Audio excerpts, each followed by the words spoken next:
ایک نوجوان خوبصورت لڑکی روزانہ اکیلی یونیورسٹی جاتی تھی۔ اسی یونیورسٹی میں اس کا والد ایک ڈپارٹمنٹ کا انچارج تھا۔ ایک دن چھٹی کے فوراً بعد اچانک بادل گرجنے لگے اور زوردار بارش ہونے لگی۔ ہر کوئی جائے پناہ کی تلاش میں دوڑ رہا تھا۔ سردی کی شدت بڑھنے لگی۔ آسمان سے گرنے والے اولے لوگوں کے سروں پر برسنے لگے۔ یہ لڑکی بھی یونیورسٹی سے نکلی اور جائے پناہ کی تلاش میں دوڑنے لگی۔ اس کا جسم سردی سے کانپ رہا تھا، لیکن یہ نہیں جانتی تھی کہ اسے پناہ کہاں ملے گی۔ جب بارش تیز ہوئی تو اس نے ایک دروازہ بجایا۔ گھر میں موجود لڑکا باہر نکلا اور اسے اندر لے آیا اور بارش تھمنے تک اپنے گھر میں رہنے کی اجازت دے دی۔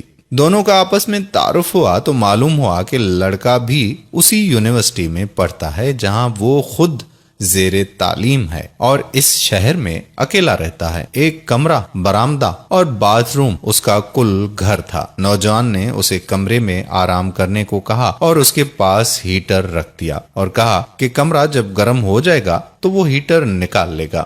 تھوڑی دیر لڑکی بستر پر بیٹھی کانپتی رہی۔ اچانک اسے نیند آ گئی تو یہ بستر پر گر گئی۔ نوجوان ہیٹر لینے کمرے میں داخل ہوا تو اسے یہ بستر پر سوئی ہوئی لڑکی جنت کی حوروں کی سردار لگی۔ وہ ہیٹر لیتے ہی فوراً کمرے سے باہر نکل گیا، لیکن شیطان جو کہ اسے گمراہ کرنے کے موقع کی تلاش میں تھا اسے وسوسے دینے لگا۔ اس کے ذہن میں لڑکی کی تصویر خوبصورت بنا کر دکھانے لگا۔ تھوڑی دیر میں لڑکی کی آنکھ کھل گئی۔ جب اس نے اپنے آپ کو بستر پر لیٹا ہوا پایا تو ہڑبڑا کر اٹھ گئی اور گھبراہٹ کے عالم میں بے تحاشا باہر کی طرف دوڑنے لگی۔ اس نے برآمدے میں اسی نوجوان کو بے ہوش پایا۔ وہ انتہائی گھبراہٹ کے عالم میں گھر کی طرف دوڑنے لگی اور پیچھے مڑ کر بھی نہ دیکھا، یہاں تک کہ اپنے گھر پہنچ کر باپ کی گود میں سر رکھ دیا، جو کہ پوری رات اسے شہر کے ہر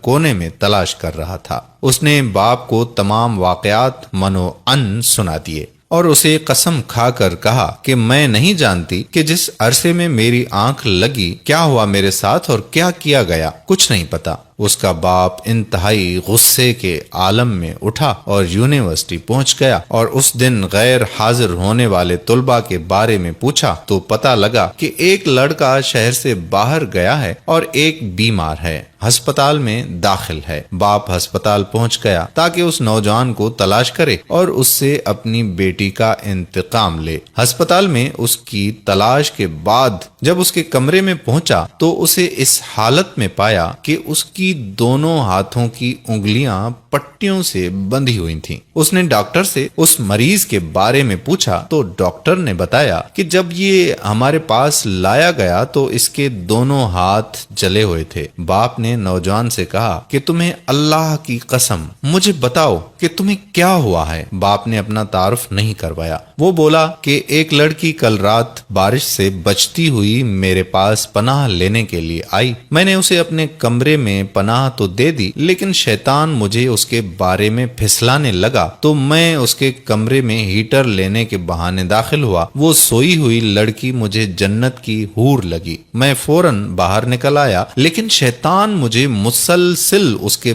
بارے میں پھسلاتا رہا اور غلط خیالات میرے ذہن میں آتے رہے۔ تو جب بھی شیطان مجھے برائی پر اکساتا میں اپنی انگلی آگ میں جلاتا، جہنم کی آگ اور اس کے عذاب کو یاد کروں اور اپنے نفس کو برائی سے باز رکھ سکوں، یہاں تک کہ میری ساری انگلیاں جل گئیں اور میں بے ہوش ہو گیا۔ مجھے نہیں پتا کہ میں ہسپتال کیسے پہنچا۔ یہ باتیں سن کر باپ بہت حیران ہوا، بلند آواز سے چلایا، اے لوگو، گواہ رہو، میں نے اس پاک سیرت لڑکے سے اپنی بیٹی کا نکاح کر دیا ہے۔ سبحان اللہ، یہ ہے اللہ سے ڈرنے والوں کا ذکر۔ اگر اللہ کا خوف نہ ہوتا تو اس لڑکی کی عزت محفوظ نہ رہ سکتی۔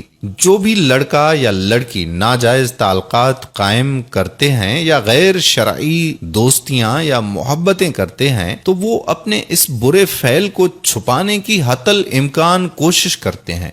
وہ چاہتے ہیں کہ والدین ان کے ان کاموں سے بے خبر رہیں۔ حالانکہ وہ یہ جانتے ہیں کہ اللہ ان کے ہر فعل سے باخبر ہے۔ ایسا کیوں ہے؟ پھر بھی ان کے دل میں اللہ کا خوف پیدا کیوں نہیں ہوتا؟ کیونکہ والدین نے بچپن سے ان کے دل و دماغ میں اللہ کے خوف کے بجائے اپنا ذاتی خوف، رعب اور دبدبا اور سزا کا ڈر ہی بٹھایا ہے۔ اس لیے آج وہ اللہ سے بے پرواہ ہو کر والدین سے چھپ کر گناہوں کا ارتکاب کرتے ہیں۔ اور ایسے بھی والدین ہیں جنہوں نے اپنی اولاد کی تربیت خوف خدا پر کی تو ان کی اولاد نے بھی ہمیشہ برائیوں سے اپنے آپ کو باز رکھا۔ یہ ویڈیو کیسی لگی؟ اچھی یا بہت اچھی؟ کمنٹس میں ضرور بتائیں۔ ہمارے پیج پیارا اسلام کے بارے میں اگر کوئی بات ہو تو ضرور کمنٹ کر دیں۔ جزاک اللہ خیرہ۔